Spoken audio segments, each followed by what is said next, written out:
बिस्मिल्लाहिर्रहमानिर्रहीम। अस्सलाम वालेकुम। नावल दुनिया के मोअज़्ज़ज़ सुनने वालों को खुश आमदीद। कहानी को शुरू करने से पहले आपसे एक छोटी सी दरखास्त है कि चैनल को सब्सक्राइब जरूर कीजिए, बेल आइकन पर जरूर क्लिक कीजिए ताकि आइंदा आने वाली कहानी आपको बआसानी मिल सके। रिश्तेदार भी यही कहते हैं कि वो जमीनें मेरे अब्बा जान की हैं। उन्होंने अपनी अलमारी खोलकर चंद कागजात निकाले और उन्हें मेरी तरफ बढ़ाते हुए कहा, तुम जाहिल नहीं हो, पढ़ना लिखना जानते हो। जमीनों के जो कागजात मेरे नाम पर हैं, ये उन्हीं की फोटोस्टेट कापियां हैं। इनमें बकायदा अदालत के फैसलों की मोहर लगी हुई है। इनके अलावा ठेकेदारी का मायदा भी है और तुम्हारे अब्बा जान के दस्तखत भी मौजूद है। मैं वो फोटोस्टेट कापियां लेकर गौर से पढ़ने लगा। वो पाकिस्तान बनने से कबल ब्रिटिश गवर्नमेंट के अदालती कागजात थे और ये तस्दीक कर रहे थे कि मेरे चचा नासिर अली शाहकोट की जमीनों के मालिक हैं। लेकिन मैं इन कागजात की ताकत पर यकीन न कर सका। पाकिस्तान के वजूद में आने के बाद कितने ही जलसाजों ने ऐसे हथकंडे किए थे। दूसरों की जमीनों पर अपनी मलकियत साबित करने के लिए जैली कागजात तैयार किए थे। कितने ही जलसाज कानूनी गिरफ्त में आ गए थे और चचा की तरह कितने ही ऐसे थे जो ऐश कर रहे थे। अगर अब्बा मरहूम के कागजात मेरे पास होते तो अभी मैं इनके फरेब का पोल खोल दे। मैंने इन फजूल कागजात को वापस करते हुए कहा, सिर्फ आदमियों की जुबान झूठ नहीं बोलती, कागजात भी झूठ बोलते हैं और फरेब देते हैं। वो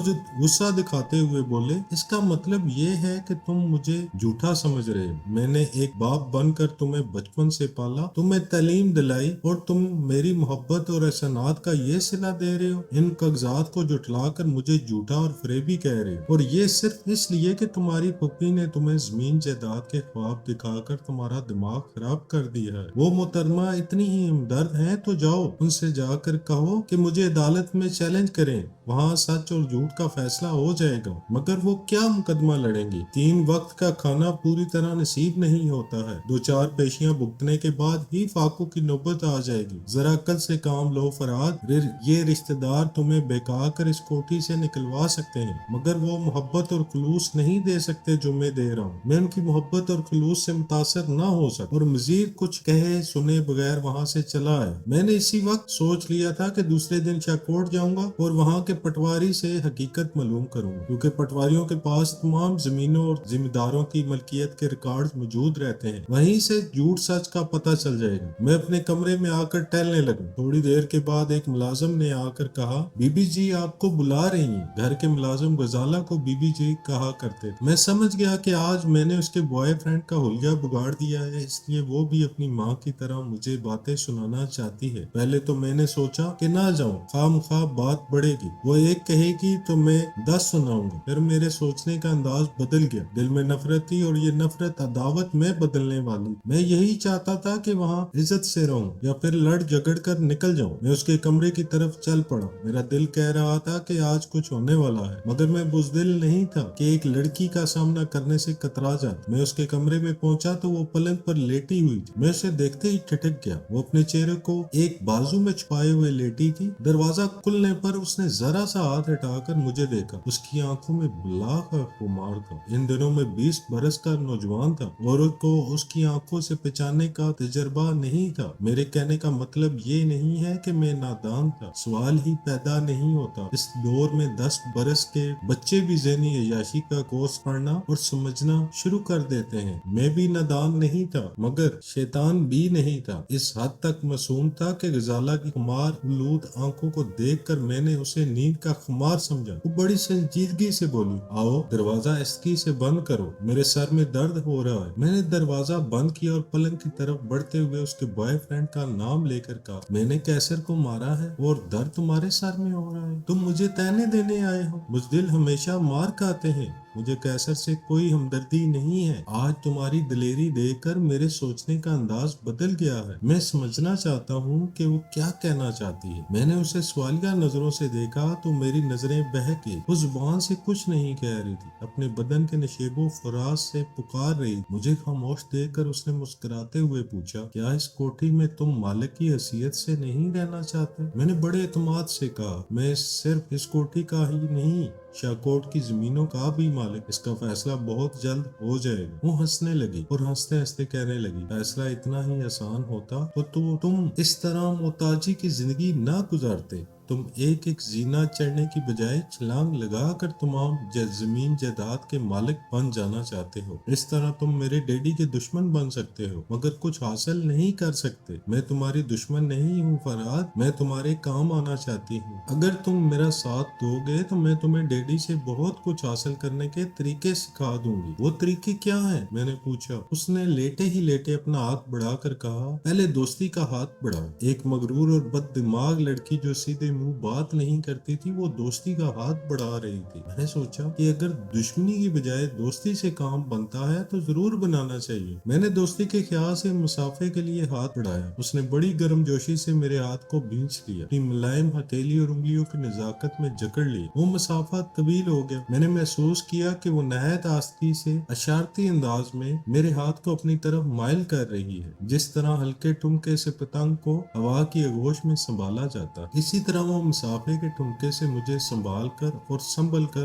बुला रही थी। मैं समझता रहा और अनजान बना एक खामोश बुत की तरह खड़ा रहा। आखिर उसे जुबान से कहना पड़ा, आओ यहाँ बैठो, आज हम बहुत सी बातें करेंगे। हम एक दूसरे के दोस्त मानकर अपने मुस्तकबिल का प्रोग्राम बनाएंगे। वो मुझे करीब बैठने की दावत दे रही थी और उसका हाथ कांप रहा था। शायद वो अंदर से भी कांप रही। मैं पलंग के सिरे पर बैठ गया। मेरा हाथ अब तक उसकी गिरफ्त में था। उसने कहा, तुम कैसे पहाड़ हो गए हो? मुझसे उम्र में छोटे हो मगर मैं तुमसे छोटी नजर आ रही हूँ। और मैं कौन सी बड़ी हूँ? 3 बरस का ही तो फर्क है और ये कोई फर्क नहीं होता। मर्द उसी को कहते हैं जिसके डील डोल के आगे औरत की उम्र छुप जाए। मुझे छुपा लो। मैं जी उलझन में पड़ गया। अगरचे वो जवान और बेहद हसीन थी मगर मुझसे उम्र में बड़ी थी। मैंने कभी इस अंदाज से नहीं सोचा था जैसे वो सोच रही थी। मैंने हिचकिचाते हुए कहा, ये तुम कैसी बातें कर रही हो? अनजान ना बनो फरहाद। हाय, तुम्हारे नाम में कितनी रोमानियत है। क्या मुझे देखकर मेरे करीब आकर तुम्हारा दिल नहीं धड़क रहा है? ये बुरी बात है। मुझे बिदकते देखकर वो उठ गई, फिर मुझे समझाने लगी। बुरी बात यह है कि तुम मुझसे कतरा रहे हो। क्या मैं जवान नहीं हूँ? क्या मैं हसीन नहीं हूँ? मुझ में कोई कमी है? बताओ। मैं कुछ नहीं जानता। मुझे ये बताओ कि तुम किस तरीके से मुझे मेरा हक दिलाओगी? तुमसे शादी करके। शादी?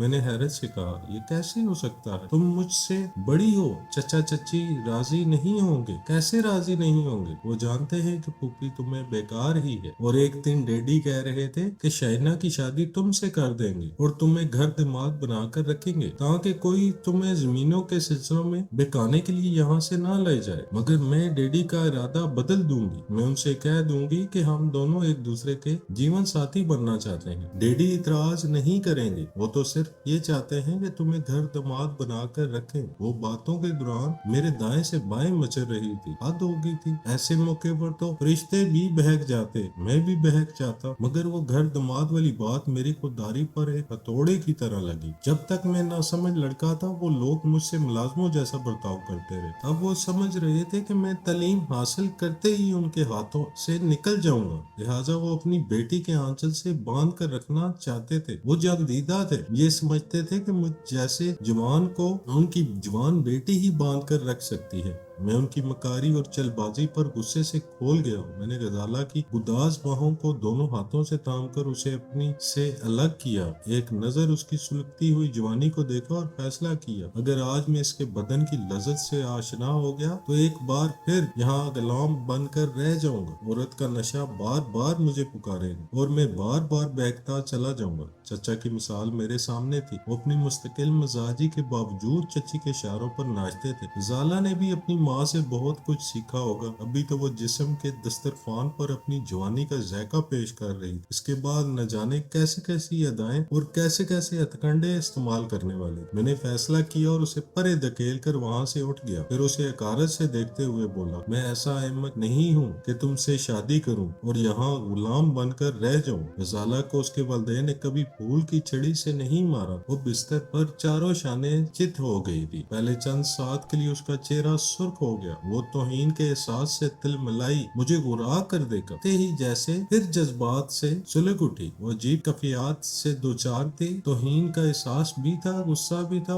और मेरे बाजुओं में मचलने की दीवानगी भी थी। मैं आग लगा रहा था और मैं ही उसकी आग बुझा सकता था। वो तड़प कर उठी। मैं पलट कर जाने लगा। वो दौड़ती हुई मेरे सामने आई और रास्ता रोक कर खड़ी हो गई। तुम नहीं जा सकते, तुम कैसे पत्थर हो, तुम समझते क्यों नहीं? मैं तुम्हें गुलाम नहीं बनाना चाहती, तुम्हें अपना बनाना चाहती हूँ। तुम शादी नहीं करना चाहते, कोई सौदेबाजी पसंद नहीं करते, ना करो, मगर जज्बात को समझो। मैं तुम्हें नहीं जाने दूंगी, छोड़ो मुझे। मैं तुम्हारे फ्रेम में आकर अपना मुस्तकबिल बर्बाद नहीं कर सकता, दूर हटो। मैंने फिर उसे धक्का दिया। वो लड़खड़ा कर 2 कदम पीछे गई। इस बार तौहीन का एहसास उस पर गालिब आ गया। वो चिल्लाकर चीखने लगी, सूर कमीने, मैं तुम्हारा मुंह नोच लूंगी, तुम्हें जान से मार डालूंगी, मगर तुम्हें जाने नहीं दूंगी। वो मेरा मुंह नोचने के लिए उछलकर मेरी तरफ आई। मैं उसे रोक रहा था। वो बिखरी हुई शेरनी की तरह बार बार मुझ पर झपट रही थी, साथ ही चीखती भी जा रही थी,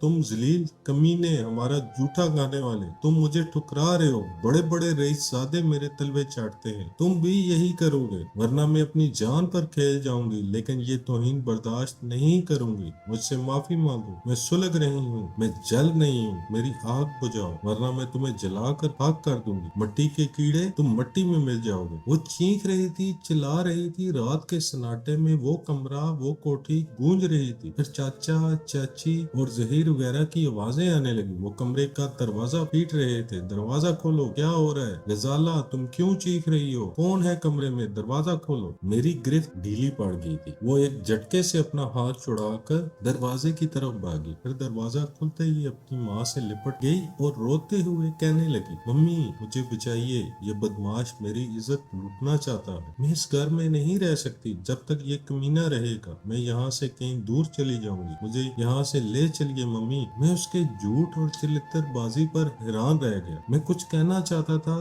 कि चचा ने आगे बढ़कर मेरा गिरबान पकड़ लिया और मुझे झंझोड़ते हुए कहा, हरामखोर, तुम इतनी कमीनगी पर उतर आए हो? तुमने ये भी ना सोचा कि ये तुम्हारी बड़ी बहन है? मैं तुम्हारी बोटी बोटी काट कर फेंक दूंगा। अगर ये बड़ी बहन है तो मैं इस पर थूकता हूँ। मैं जिंदगी के किसी मोड़ पर ऐसी लड़की को बहन नहीं कह सकता जो अपने कमरे में बुलाकर गनाह की दावत देती हो। ये झूठ है डैडी, गजाला ने चीख कर कहा। मैंने उसे बुलाया था सिर्फ ये कहने के लिए कि कैसर एक बहुत बड़े अफीसर का लड़का है। तुमने इस पर हाथ उठाकर अच्छा नहीं किया है। इस पर ये कम्बख्त कहने लगा, मैं तुमसे शादी करना चाहता हूँ, कैसर का अपना रकीब समझता हूँ। फिर ये खुली बेशर्मी की बातें करने लगा। आज इस बात का फैसला कीजिए, ये घर में रहेगा या मैं रहूंगी। मैं आपकी बेटी हूँ, कोई बाजारी लड़की नहीं हूँ कि अपनी जिल्लत बर्दाश्त करूंगी। मैंने इसकी तरफ पलटकर कारत से कहा, तुम बाजारी औरत से भी बदतर हो। पता नहीं आता कितनों के साथ मुंह काला किया है। चचा जान ने मेरे मुंह पर तमाचा रसीद कर दिया। तुम मेरे सामने मेरी बेटी को बाजारी कह रहे हो। तुम खुद बाजारी हो, शरीफों के यहाँ रहने के काबिल नहीं हो। निकल जाओ यहाँ से। उन्होंने दूसरी बार तमाचा मारना चाहा। मैंने उनका हाथ पकड़ लिया, फिर इस हाथ को परे झटक कर कहा, बस अब मुझ पर हाथ न उठाना। आज से मैं तमाम रिश्ते तोड़ रहा हूँ। तुम लोग बचपन से मुझे बेवकूफ बनाते आए हो। जवानी में तुम्हारी बेटी मुझे बेवकूफ बनाकर अपने इशारों पर नचाना चाहती है। मैं तुम लोगों को अच्छी तरह समझ गया हूँ। अब यहाँ मेरा गुजारा नहीं होगा। मैं जा रहा हूँ, मगर याद रखना, एक दिन इस कोठी का मालिक बनकर आऊंगा और तुम सबको धक्के देकर यहाँ से निकालूंगा। यह कहकर मैं कमरे से जाने लगा। दरवाजे पर एक तरफ गजाला अपनी माँ से लिपटी हुई खड़ी थी, दूसरी तरफ शाइना अपने भाई जहीर के पीछे खड़ी अपनी कटोरा जैसी आंखें फैलाकर मुझे घूर रही थी। मैं उसके सामने आकर ठहर गया। चचा और चची दोनों ही चीख चीख कर मुझे चैलेंज कर रहे थे कि मैं उनका कुछ नहीं बिगाड़ सकूंगा। जमीन और जायदाद के लिए मेरे दावे झूठे हैं। आपसे एक छोटी सी दरखास्त है कि चैनल को सब्सक्राइब कीजिए, बेल आइकन पर जरूर क्लिक कीजिए ताकि कहानी को आप तक पहुंचाया जा सके। बहुत शुक्रिया।